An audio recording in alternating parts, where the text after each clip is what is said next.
Bonjour les amis, aujourd'hui vidéo un peu particulier puisqu'il s'agit plutôt d'un podcast vidéo dans lequel je reçois Corner Canapé et je suis également reçu sur sa chaîne. Nous allons évoquer plusieurs sujets autour du football en commençant par la règle du hors-jeu où nous avons chacun notre avis sur cette règle-là et puis on dévie sur d'autres sujets liés au football de manière plus globale, les nouvelles compétitions, les nouveaux formats et plusieurs autres sujets que vous verrez arriver un peu pêle-mêle dans ce podcast vidéo. Alors c'est le deuxième qu'on fait sous ce format-là. On en avait fait un à l'issue de l'Euro 2024 et puis peut-être il y en aura d'autres si vous me faites des retours dans la section commentaires assez intéressant. Bref, je vous laisse découvrir ça et vous exprimer si vous le souhaitez. Bon visionnage. Voilà, c'est en enregistrement. Bonjour à tous, bienvenue sur nos chaînes respectives. Je ne sais pas où vous regarderez cette espèce, comment on peut dire, ce petit podcast vidéo. On va parler foot comme vous avez l'habitude sur nos deux chaînes. On va peut-être se présenter un peu. Corner Canapé. Oui, Vas-y, je te laisse commencer. salut, bonjour tout le monde. Voilà, Corner Canapé ici. Voilà, merci à Stouff pour ton invitation. C'est un plaisir de discuter avec toi.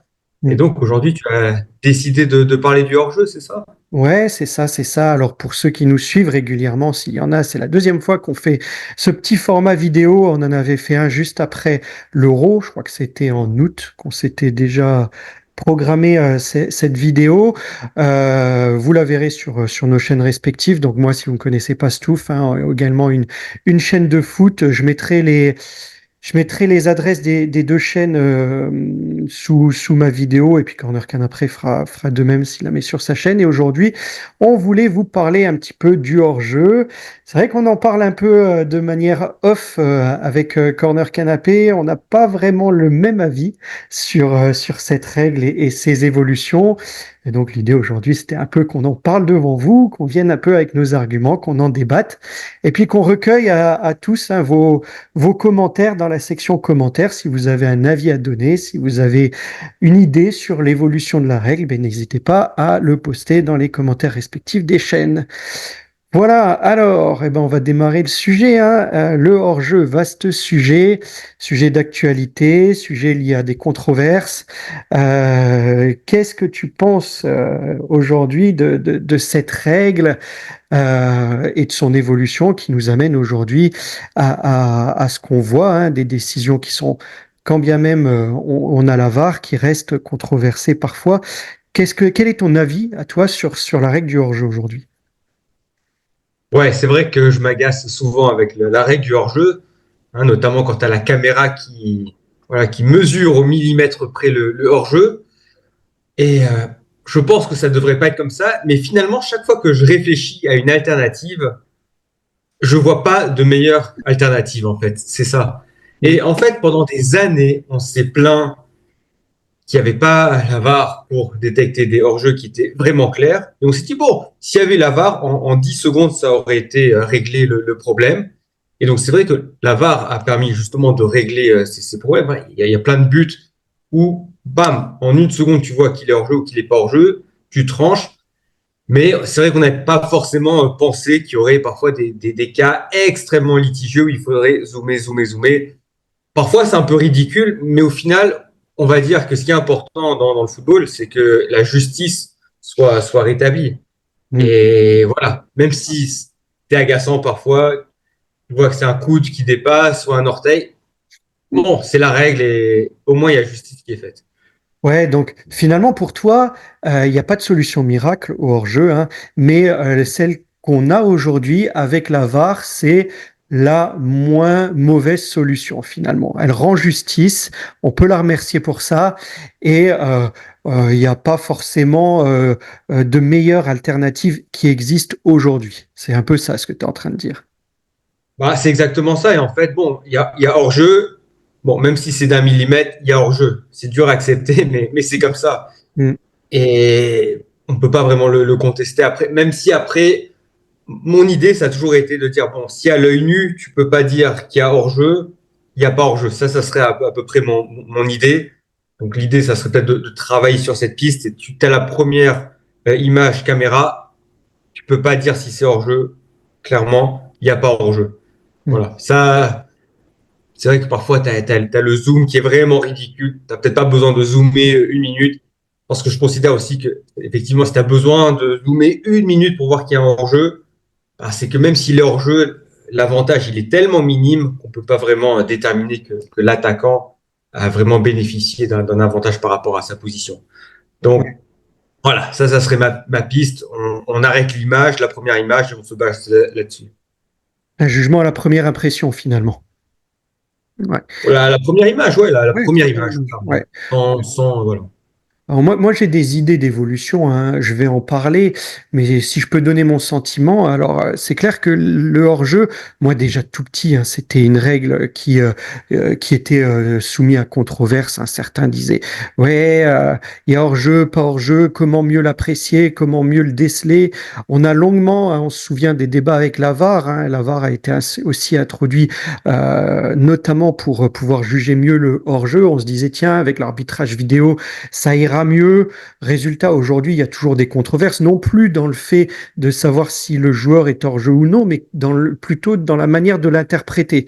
Est-ce que ça méritait hors jeu? Est-ce que ça méritait pas hors jeu? Voilà, c'est plus tant dans le fait que la personne soit ou non hors jeu, c'est cette action-là, est-ce qu'elle méritait ou non d'être hors jeu, moi j'ai l'impression.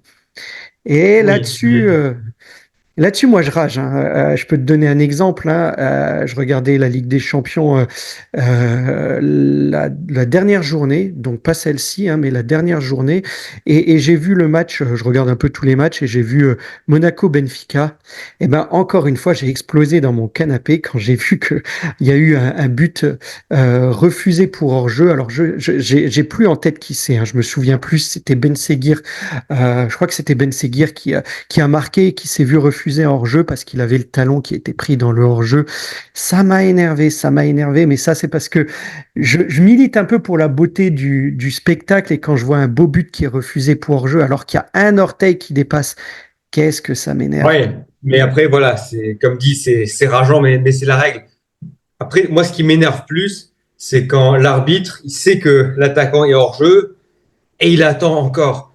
Mais combien de fois tu crois aussi qu'il y a hors jeu? Tu es sûr qu'il y a hors jeu et en fait, au ralenti, tu vois, il n'est pas hors jeu. Et Alors ouais, je te voilà. rejoins là-dessus. Là, on est d'accord, hein, parce que ça arrive aussi. Et alors, je me rappelle plus si c'est arrivé, mais imagine un cas extrême où tu as l'attaquant, on ne sait pas s'il est signalé hors-jeu ou pas. Donc, il y a cette règle qui prévaut que on signale pas tout de suite le hors-jeu parce qu'on n'est pas sûr de la décision. On va laisser l'action un peu se dérouler. Peut-être qu'il y aura but derrière et on verra si la personne était hors-jeu à ce moment-là. Imagine que l'attaquant ne met pas la balle au fond, mais il était peut-être hors-jeu. Le défenseur récupère la balle, fait la contre-attaque et marque un but. Et imagine dans ce cas-là, on revoit la vidéo et on voit que l'attaquant, au moment où il a réceptionné la balle, le premier attaquant de l'équipe adverse, était hors jeu, alors que dans le sens, il y a eu un but. Qu'est-ce qui va se passer à ce moment-là? On va revenir sur le hors-jeu initial, alors qu'il y a eu un but dans l'autre sens. Il y aura une grande frustration de Attends, de encore une l'équipe fois, adverse. l'attaquant, il a marqué. Non, il n'a pas marqué. Non, l'attaquant n'a pas marqué, il était hors jeu, on a laissé l'action se dérouler, il n'a pas marqué, la balle est récupérée, et très rapidement, il y a un but dans le sens inverse. Bon, je vais peut-être chercher trop loin, peut-être que Ah, l'arbitre. l'arbitre a laissé l'avantage, en fait. Voilà. Peut-être que je vais chercher trop loin et que l'arbitre aurait interrompu le jeu à un moment donné, mais c'est simplement pour montrer un peu l'extrême de mité de la chose, c'est que des fois on laisse jouer beaucoup trop longtemps Ah oui, avant ah de, bah, moi avant de j'ai un siffler. exemple. Le Vas-y. Luxembourg en barrage contre la Géorgie. Il y a une faute d'un Luxembourgeois. L'action, elle continue. Le Luxembourg égalise. Ah voilà, voilà. L'arbitre, il annule le but et il va mettre un carton rouge au Luxembourgeois pour faute en tant que dernier défenseur. Ouais, c'est ça. Ouais, on n'est pas en 30 secondes, on est passé d'une égalisation à un match qu'on termine à 10 contre Ouais, 11. Je ouais, crois qu'il y a aussi un match avec Dortmund contre Séville, aussi des choses comme ça. Hein. Un penalty. Non, en fait, c'est un penalty qui est sifflé pour une faute dans l'une des surfaces et en fait, il revient à un penalty précédemment. ouais, c'est ça. Mais voilà, je pense que c'est quand même assez rare. Voilà, hein, comme dit, hein, c'est, on a des exemples en tête parce que c'est tellement rare et ça nous a marqué. Oui, c'est ça. t'as raison. Et puis là, on dévie un peu sur l'utilisation de la VAR pour signaler des pénaltys ou des fautes. Mais sur le hors-jeu, ça peut être aussi un exemple. Mais quoi qu'il en soit, concernant le hors-jeu, c'est clair qu'il y a des situations où l'arbitre laisse beaucoup trop longtemps, à mon sens, le jeu se dérouler. Et ça, c'est embêtant. Et on peut avoir un joueur qui se blesse après coup, hein, même. Il y a une décision d'hors-jeu qui est pas prise, l'action se déroule, et puis le joueur se blesse juste après, alors qu'on aurait pu siffler le hors-jeu avant.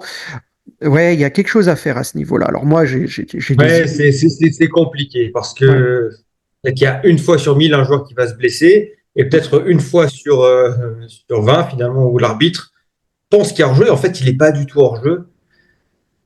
Ah, c'est compliqué. Franchement, c'est compliqué. C'est vrai qu'ils sont prudents, mais bon, est-ce que c'est finalement pas un peu le prix à payer la prudence? Parce que parfois, Mm, j'ai des séquences où l'arbitre il siffle hors jeu et en fait on voit le ralenti. Bah, il n'était pas hors jeu. Là, il a sifflé trop tôt. Alors mm, c'est vrai qu'il était peut-être assez loin du but et qu'il n'a pas eu le temps de tirer, mais ouais. c'est c'est compliqué. C'est vraiment compliqué. Et le hors-jeu, c'est tellement complexe parce que tu dois prendre des décisions en l'espace de quelques secondes. Et Mm, ouais, donc tu dois faire le choix entre une décision rapide et une décision précise. ouais. C'est Ouais, tout à c'est pas fait. possible. Ouais, et puis tu dis que le hors-jeu est difficile. Oui, déjà pour les non-initiés, la règle du hors-jeu est déjà difficile à comprendre. Alors une fois que tu la maîtrises et que tu es dans le football, la juger, c'est d'autant plus compliqué. Et aussi, c'est compliqué aujourd'hui parce que on adapte le jeu à l'évolution du football moderne. Aujourd'hui, le jeu du football est devenu plus rapide, plus tactique, et donc du coup, plus difficile à juger aussi, hein. C'est pour ça qu'il y a cette attirail technologique à côté et qu'on est, comme tu dis, plutôt sur la prudence. Il y a des décennies, le jeu n'était pas aussi rapide. Les arbitres n'avaient pas, on n'attendait pas autant d'exigences pour eux, je pense. Et donc aujourd'hui, voilà, il y a Aujourd'hui, sur notre téléphone, on voit tout de suite s'il y avait hors-jeu ou pas. Euh, à l'époque, on n'avait pas les téléphones, donc on hum, voyait pas. On était dans le stade. Là, tu peux voir le ralenti tout de suite. c'est clair. Avec les réseaux sociaux, tu as toute l'information. Donc, c'est pas normal que l'arbitre qui est sur le terrain n'ait pas l'information alors que tout le monde l'a dans le stade aussi. Oui, aussi. Ça a changé aussi. Ah, moi, je me rappelle, il y a quelques années encore, tu avais, par exemple, lors de la dernière journée de championnat, des matchs qui se déroulaient simultanément. Et tu avais une équipe des supporters qui commençaient à envahir le terrain parce qu'ils pensaient que l'équipe sur l'autre terrain avait perdu. Mais en fait, l'information n'était pas passée, le Ah match oui, n'était oui. pas terminé. Ouais, Alors, ça arrive, ça voilà, c'est vrai. C'est le vrai. Bayern a gagné un titre comme ça où Schalke, les supporters ils étaient déjà en train de faire la fête. Voilà, ça c'était il y a 20 ans, Hum, il n'y avait pas autant, voilà, on n'avait pas ouais. Internet sur le téléphone, c'était pas aussi rapide. Aujourd'hui, il y a un hors-jeu, les joueurs ils voient directement le ralenti sur les Sur écrans. l'écran. Ouais, ouais, quand il y a, ouais. Je me rappelle, s'il y a une Coupe du Monde, c'était un Argentine-Mexique, je crois que c'est 2000, ouais, 2010, je crois. Tu as le but des Argentins, il est hors-jeu, les Mexicains ils le voient sur l'écran. Franchement, Hum. c'est pas normal que l'arbitre ne puisse pas. Ne puisse pas le juger Voilà. correctement tout de Ne, suite. Ouais. ne puisse pas. C'est pas normal qu'on ait accès à cette technologie et qu'on ne puisse pas. Donc, Hum, moi, j'ai un peu du mal avec les gens qui se disent oui, mais la VAR, voilà, les erreurs, ça fait partie du truc. hum. Ouais, en fait, c'est le joueur qui a triché. Non, ok, parfois le joueur il simule sur penalty, il simule pour des fautes. Mais hors jeu, c'est pas une simulation. Il y a tellement de buts. Hop, en une seconde, tu vois qu'il est pas hors jeu.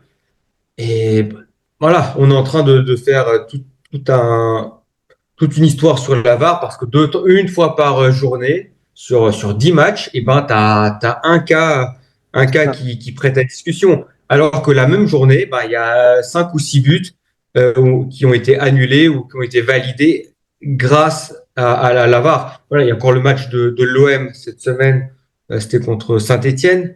Dans un premier temps, l'arbitre qui a levé son drapeau, on a regardé la vidéo. Voilà, mais il y en a tous les jours des exemples comme ça, alors que les autres exemples, ça dure 3 heures, ils sont finalement beaucoup plus longs, ouais. plus rares. Ouais, ouais, ouais, tout à fait, tout à fait. Et puis, je pense qu'il y a ce côté prudence, et il y a aussi une ligne directrice, je pense, du board aujourd'hui, donc de l'instance qui définit les règles et les lois du jeu. Il y a une ligne directrice qui est celle de favoriser, de donner un avantage tactique aujourd'hui aux défenseurs.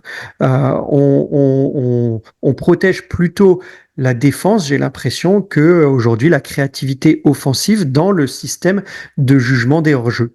Euh, parce qu'il pourrait y avoir d'autres façons de faire. Hein. On pourrait se dire, bah tiens, on déclare un joueur hors jeu uniquement, et là c'est une piste, hein, uniquement si tout son corps est au-delà de la ligne du dernier défenseur. Et là, on favoriserait l'offensif, mais je pense que c'est une position et une ligne directrice du board aujourd'hui qui n'est pas là-dessus. Et moi, je retiens les travaux aujourd'hui, je ne sais pas si tu en as entendu parler, les travaux d'Arsène Wenger qui vont un peu dans ce sens au niveau du board, qui est en train de militer, de tester dans des divisions inférieures au niveau du football, hein, dans certains pays, cette règle qui consisterait à dire ben, un joueur dont le corps est complètement au-delà de la ligne du dernier défenseur, il est hors jeu à ce moment-là. Et que ce soit son talon, son petit doigt qui est sur la ligne du défenseur adverse, eh ben, il est toujours pas hors jeu à ce moment-là. Qu'est-ce que t'en penserais, toi, de ça? Mais je pense qu'on aurait les mêmes problèmes parce que tu vas quand même analyser la caméra et tu vas dire est-ce qu'il y a vraiment tout son corps qui est devant ou est-ce qu'il y a une partie du doigt qui touche? Ouais, C'est juste déplacer un peu le problème. ouais. Donc, C'est clair que sur l'analyse, après, ce on va dire serait oui, en possible. fait, il y avait juste son doigt qui était au niveau parce qu'il a mis la main en arrière Mm, comme ça mm, et donc il est pas, grâce à ça, il n'est pas hors jeu. mm. On Ça aura toujours des déplacerait. discussions en fait. Ouais, ouais, ouais, t'as raison, ça déplacerait le problème. Le seul changement que j'y verrais, c'est qu'on favoriserait l'offensif à la place du défensif. Ouais, on favorise l'offensif. Ouais. Mais Ouais. moi, je trouve ça bien aussi quand les défenseurs sont parfaitement alignés et qui mettent l'attaquant hors jeu. C'était encore ce week-end de Fulham Arsenal. Mm, Voilà, on a vu l'alignement de la défense de Fulham qui a mis Martinelli hors jeu et Arsenal n'a pas gagné. mm. Ouais, c'est déplacer le problème. Et dans tous les cas, il y aura, est-ce qu'il y avait un bras qui était au niveau de l'orteil de l'attaquant? Il y aura toujours les mêmes discussions. Mm, ouais. Euh, voilà, pour le hors-jeu, tu voulais rajouter quelque chose? Bah pour le hors-jeu, on pourrait dire, enfin, il peut y avoir d'autres pistes d'évolution qui sont aujourd'hui pas forcément à l'étude, mais on pourrait imaginer pour pas qu'il y ait cette interprétation-là dont tu dis, dont tu parles, hein, qu'on interprète un joueur qui soit totalement ou partiellement sur la ligne des derniers défenseurs. Une autre piste serait celle qui consisterait à dire qu'on limite le hors-jeu à certaines zones du terrain, comme les 20 derniers mètres, par exemple. Une personne ne serait pas hors-jeu avant. Tu vois, tu peux dire il y a une zone réservée dans le terrain, les 20 Ouais. derniers mètres, et c'est juste là où on établit le hors-jeu. Avant, il n'y a pas hors-jeu, quoi qu'il se passe. Ah, c'est déjà le Et cas, hein. Tu peux pas être hors-jeu dans ta dans ta moitié propre surface, ouais, ça c'est clair. Mais propre moitié de voilà, ton pari. ça sort de mon chapeau, ça, c'est une idée comme ça. Tu vois, tu te Mhm. dis, lors des 20 derniers mètres, là on évalue le hors-jeu, tout ce qui se passe avant, il n'y a pas hors-jeu. Ou alors, tu dis c'est leur jeu, il est déterminé par la position du nez, par exemple. OK. Et là, tu regardes juste le nez et tu regardes pas le reste. OK. Mais bon, c'est- Bon, on voit de toute façon que c'est un sujet compliqué. Hein. Alors, je sais pas quel sera enfin, s'il y a encore des évolutions à venir. Celle que je te dis est en étude quand même, hein, celle de Wenger qui proposerait que toute la position du joueur soit hors du dernier ouais, ouais, défenseur ouais. pour juger de Favoriser l'enjeu. l'attaquant, c'est vrai. Voilà, ça c'est à l'étude. Est-ce que ce sera bien, pas bien? C'est sûr que comme tu disais, ça change un peu l'aspect tactique des défenseurs. Hein. Va falloir travailler ça si la règle change, parce qu'aujourd'hui le hors-jeu c'est une arme tactique de la part des défenseurs, donc faut le retravailler. Mais maintenant on voit même entre nous que voilà, il y a des débats à ce sujet-là. Il n'y a pas une bonne mesure, mais voilà. Si ceux qui nous regardent ont des idées, hein, d'ailleurs, n'hésitez pas à les proposer hein, dans les commentaires. Hein. Mais c'est toujours un sujet très controversé. Ouais, je pense qu'on a fait le tour hein, pour le Ouais, hors-jeu. pour le hors-jeu, on a parlé de pas mal hein, de Il y a choses. peut-être d'autres règles que tu aimerais changer. Le carton orange, par exemple, c'est quelque chose qui revient Ouais, souvent.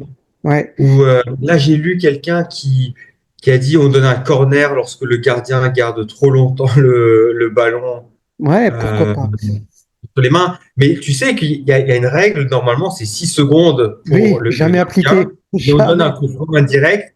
C'est jamais appliqué. jamais, J'ai jamais. vu une fois j'étais au stade à Metz, et là, ça a été appliqué. Le joueur de Metz, il a marqué.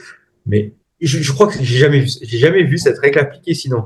Ouais, ce que Voilà. tu dis là, ça date d'il y a peut-être 7 8 ans, hein, cette règle. C'est pas si vieux que ça. Non, non, cette règle, celle de les 6 secondes, ça fait 20 ans que ça dure. Ah, moi, je me souviens pas, Depuis le temps toujours. passe vite alors, le temps passe vite. Depuis Mais toujours, c'est depuis toujours, mais c'est jamais appliqué. ah ouais. Je me souviens qu'au début, on l'appliquait un peu pour dire, voilà, c'est une nouvelle règle, donc par exagération, on la met systématiquement, mais ça a peut-être duré quelques semaines, mais depuis, on la voit jamais appliquée, c'est clair. Et on dirait à l'arbitre qu'il fait un excès de zèle et les joueurs viendraient râler, et les supporters également. Alors que c'est dans les textes quand même. Donc, C'est la ouais, règle ouais. 6 secondes. Tu Ouais. donnes. Non, t'as le VAR, tu peux vraiment mesurer ce qu'il. Ouais, mais clairement, des fois, tu vois des arbitres qui en abusent, enfin des gardiens, pardon, qui en Ah, abusent. au moins qu'on respecte déjà les règles qui sont en place. Mhm. Parce que si c'est vrai que la plupart sur les gardiens, c'est 10 même plus. Bon, là, donner corner à l'autre équipe, ok, bon, je sais pas. Mhm. Ensuite, le carton rouge, est-ce qu'il faut mettre un carton orange? Alors ouais, Euh, ça c'est une évolution aussi qui est sur les en étude actuellement, hein, les systèmes de carton, carton jaune, carton orange, carton bleu. À un moment on l'avait appelé. Bon, a priori c'est plutôt orange, carton rouge. Voilà, là aussi, pourquoi pas? Ça peut être une évolution du football avec une suspension temporaire du joueur, par exemple, sur un carton orange. Euh, ouais, ça me plaît. Genre 10 minutes. ouais, Enfin, un joueur qui a trop râlé ou un joueur qui. voilà, comme ça se passe dans d'autres sports, comme On le limite. met 10 minutes dehors et ça va le calmer. Ouais, c'est ça. Plutôt que l'exclure et finalement causer préjudice à l'équipe en jouant en infériorité numérique. Là, on passe par une phase un peu transitoire où on lui dit, elle va te calmer sur le Voilà. banc. Pour les fautes qui sont pas trop pour être un rouge, mais Voilà, un truc un peu le jaune intermédiaire. est trop peu. Ouais, Donc ça, ça pourrait. ouais, pourquoi pas? Je pense que c'est une évolution logique et je pense que c'est quelque chose sur lequel on arrivera dans les années à venir, ça. Mm. Ouais. Ouais. Moi, je vois un autre endroit où légiférer à un moment donné. Je ne sais pas si ça se fera, mais ça aussi, c'est débat très souvent.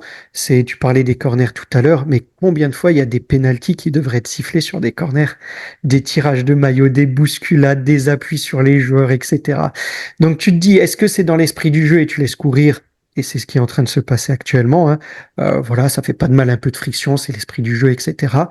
Ou est-ce que tu fais une vraie règle sur les corners et tu te dis, bah, tu vas sanctionner ces gestes-là et tant pis s'il y a X penalty par match, hein. Peut-être que c'est une porte qu'on n'a pas envie d'ouvrir aussi, ça. Mais il y a peut-être il y a un sujet en tout cas là-dessus. Mm. Ouais, compliqué. Là, j'ai pas d'avis parce que Mm. je sais pas. Tu sais pas l'incidence que ça C'est donne. un sport de contact, donc Mm. c'est impossible d'éviter les contacts sur. Après, moi, j'ai en tête le penalty de l'Argentine contre l'Arabie Saoudite où le corner, il est pas tiré, t'as un Saoudien qui ceinture l'Argentin. Et voilà, il siffle le penalty là-dessus. Bon, Mm. je sais pas, c'est délicat. J'ai pas été tellement choqué par le fait que des pénaltys aient été donnés dans des cas comme ça ou pas donnés récemment. Mm. Non, j'ai pas vraiment d'avis là-dessus. Ouais, les pénaltys donnés, en tout cas, on peut les comprendre. C'est plutôt les pénaltys non donnés où parfois tu vois des tirages de maillot, des choses comme ça qui se passent et qui sont pas sifflés. Tu fais ça ailleurs que dans la surface, c'est sifflé. Bon, là, c'est pas sifflé. Voilà. Est-ce qu'un jour ils reviendront dessus? J'en sais rien. Mais c'est clair que c'est une porte ouverte après à plein de sanctions dans les surfaces. Ou alors, va falloir être très vigilant. Et là, on est peut-être un peu contre l'esprit du jeu. On verra un peu moins d'esprit combatif dans les surfaces. Et on n'a peut-être pas envie d'aller là-dessus non plus. Voilà. Mettre un coup franc indirect dans un cas Ouais. hein, où il y Mm. a faute, mais t'as peut-être pas envie de donner un penalty. Coup franc Mm. indirect avec les 10 joueurs sur la ligne. Ouais, peut-être, faudra voir. Mais en tout cas, on voit qu'il y a des évolutions dans le football, hein. Donc le hors-jeu, à voir si ça évoluera, mais il y a des études qui sont menées dessus. Le carton, je pense que ça va évoluer parce que là, il y a des études qui sont menées dessus. On a vu récemment l'évolution du nombre de remplaçants. Ça, je pense que c'est plutôt bien. On est passé. Oui, ils vont pas revenir en arrière. Ouais, non, ils reviendront pas. C'est le Moi, Covid. j'attends de voir le match où un entraîneur fait ses 5 changements simultanément. Ça, je l'ai pas Ah encore oui, vu. non, on n'a pas encore vu ça. On n'a pas encore vu ça. Même Mais 4, j'ai pas le souvenir. non, non, moi non Euh, plus. Moi, des fois, on en voit trois en fin de match, Trois d'un coup, oui, trois d'un trois d'un coup, coup. ça c'est Mais fréquent, mais quatre ou cinq, non, on n'en voit pas. Ça, je pense que c'est bon, encore une fois, sur la fraîcheur et puis les exigences, le nombre de matchs qui évoluent aujourd'hui. C'est bien d'avoir poussé à 5 remplacements. Donc ça, je pense que c'est une bonne évolution des règles. Euh, après, quoi d'autre au niveau des règles plus globalement? Moi, je pense que finalement, les règles en football, elles changent pas. Les règles ne ouais. changent pas au football. Ah La non, seule règle qui a changé, c'est maintenant au coup d'envoi, tu peux faire une passe en retrait. Avant, tu devais faire une passe vers l'avant. ouais, c'est ça. Je vois pas de règle qui ait vraiment changé au Il foot. n'y a pas de règle fondamentale qui change. Ouais. Là où il y a le plus de travaux d'évolution, c'est le hors-jeu qui évolue un peu à la marge sur différentes années, mais il n'y a pas d'évolution fondamentale des règles en tout cas, hein. Il y a moins peut-être la double peine, carton rouge, penalty qu'avant. Ok. Mm. Mais ouais. Sinon, il y a au niveau, bon, je pense qu'au niveau des règles, on a dit pas mal de choses.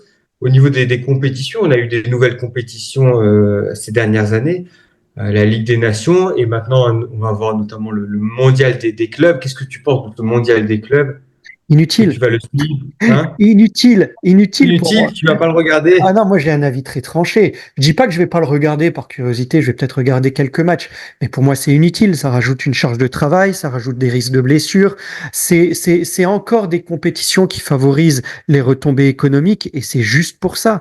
Imagine les déplacements qu'il va y avoir aussi. Enfin, non, pour moi je trouve ça inutile dans un calendrier surchargé de remettre une Coupe du Monde des clubs avec encore plus de clubs, encore plus de dates, surcharger les calendriers. Voilà, moi je trouve ça inutile. Après, je sais pas quel est ton avis, mais Je crois que ce sera juste tous les 4 ans. Non, inutile. Déjà, la Coupe intercontinentale, ouais, déjà c'est quelque chose que je ne regarde pas. ouais. Ouais, le Real va jouer, ça intéresse personne. Enfin, moi, ça m'intéresse pas. Mm, mm, Ouais, c'est une compétition. Bon, en France, ils ont supprimé la Coupe de la Ligue, ce qui est plutôt bien. mm. Moi j'aimais bien, par exemple, la Coupe des Confédérations. Je sais pas si tu te rappelles de ce Oui, petit si, je me souviens de la tournoi. Coupe des Confédérations que la France a gagné 2 fois, hein. La France l'a gagné, ouais, la France l'a gagné 2 fois. Mm. Et avant, ça avait lieu tous les 2 ans ou tous les 4 ans après. C'était la répétition du Du mondial. Coupe Ça, du c'était Monde. sympa C'était parce que tu ça. avais Ouais, les vainqueurs des c'est ça. différents des Ouais. compétitions qui participaient. Ça, c'était un petit tournoi qui était assez sympathique et tu pouvais déjà te Ouais, mais réjouir de la Coupe du Monde qui venait l'année prochaine. Ça, il était sympa ce petit tournoi au mois de juin avec les 8 équipes. ouais, mais là, tu vois, c'était parce qu'il y avait un autre but aussi derrière, c'était pouvoir tester les infrastructures, les transports, la logistique, préparer la compétition qui allait arriver. Là, il y avait un vrai intérêt, si tu veux, en conditions réelles. Voilà, c'était pas mal. Là, aujourd'hui, Et ouais, puis, ça fait le vainqueur le vainqueur des continents, encore une fois, qui a ouais, l'occasion de gagner un autre titre. C'était plutôt sympa comme petit tournoi. ouais, ouais, ouais. Mais ouais, moi, je me rappelle, c'est quoi? C'était Tahiti qui avait joué avec Vairua une année. Ah oui, oui, exact, exact, exact. C'était lequel, Pascal ou Marama? Marama, celui qui Marama, était à le Nantes. Nantais. Ouais, Euh, ouais, ouais. Avec, ouais, voilà, euh, qui mimait la période où je sais plus. Il était en toute fin de carrière, il jouait au milieu de terrain, il avait fait jouer au milieu de terrain parce que tous les autres étaient des amateurs. C'est ça. Ouais, Ouais. Non, c'était une compétition sympa. Maintenant, quand même, en France, ils ont enlevé la Coupe de la Ligue, ils ont réduit le championnat de 20 à 18 équipes. Mm, J'ai un peu du mal à comprendre là qu'ils aient réduit le nombre d'équipes. mm. Mais en Ligue des Champions, bah, on s'aperçoit qu'il y a cette nouvelle formule. Alors ouais, figure-toi que moi, Plutôt pas mal, parce qu'il y a, mm, il y a des bons matchs chaque semaine. Mais ouais, je pense ben que la là, dernière journée, avec tous les matchs simultanément, ça va être ouais, ça va être très ça va être pas mal. intéressant. Et ben, figure-toi que là tu as raison sur ce point. Et j'en parlais lors de la dernière journée de championnat, enfin de Ligue des Champions, à ma femme justement, hein, parce qu'on regarde ensemble les matchs. Et je lui disais, putain, ça me rappelle quand j'étais tout petit, enfin plus petit, que j'étais ado en fait. Et moi, tu sais, je sais pas si tu faisais pareil. À l'époque, j'aimais déjà beaucoup le foot, hein, j'aimais très jeune. Je mettais le multiplex à la radio parce qu'il n'y avait pas les droits télé comme aujourd'hui. Donc, je mettais le multiplex à la radio et j'écoutais tous les matchs en multiplex à la radio. Et aujourd'hui, eh ben, on a des journées de Ligue des Champions. On peut les regarder en multiplex chaque semaine et ça me fait vachement plaisir. Et moi, j'étais très pessimiste sur cette nouvelle formule de Ligue des Champions. Et quand elle a commencé, ben, j'ai un peu retourné ma veste et je trouve que c'est pas mal du tout finalement. J'aime beaucoup. Et finalement, on a des surprises, hein. Le Paris Saint-Germain qui a du mal. Et puis à Bon, le Real, ça l'opposé, va un peu mieux, mais le PSG, ils sont 24e. ouais, ouais, ils Ils vont sont dernier trembler jusqu'à la barragiste. dernière. Dernier barragiste. Ils vont jouer Manchester City et Stuttgart. Ils vont trembler. Et à Ouais, l'inverse, tu as Brest que tout le monde voyait mhm. parmi les derniers qui est dans les 10 premiers Ouais, et puis t'as et Lille qui qui tape va peut-être Les deux réussir. Madrid, hein. T'as Lille qui se tape Hein. les deux Madrid aussi, hein. Ils battent l'Atlético et Ouais, le ouais, Real. ouais. Ils sont bien. Là, ils vont jouer tout à l'heure. Ouais, hein.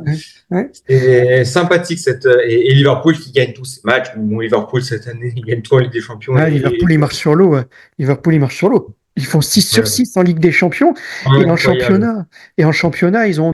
Oui, donc on parlait de Liverpool, hein, et l'enregistrement a été coupé à un moment donné, et je disais qu'ils font 6 sur 6 en ce moment en Ligue des Champions. Puis ils ont un très beau parcours aussi en championnat, avec, il me semble, que 2 matchs nuls de tête. Ah, ils ont perdu un match contre Nottingham pour être plus Ah ouais, précis. Voilà, une ouais, défaite. c'est vrai, t'as raison, mais quoi qu'il en soit, ils font un très bon parcours cette année. Donc voilà, Corner Canapé, je pense qu'on a vu pas mal de choses cet après-midi entre l'évolution du hors-jeu, les règles changeantes au niveau des remplacements, au niveau des nouvelles règles qui pourraient avoir lieu dans le domaine du football, des nouvelles compétitions. On a balayé pas mal de sujets. J'espère que ce petit débat qui aura duré une petite demi-heure, vous aura plu à ceux qui nous suivent. Hein, on s'est dit, Jérémy, qu'on en ferait d'autres dans les mois à venir, certainement sur d'autres Ouais, thèmes. ouais.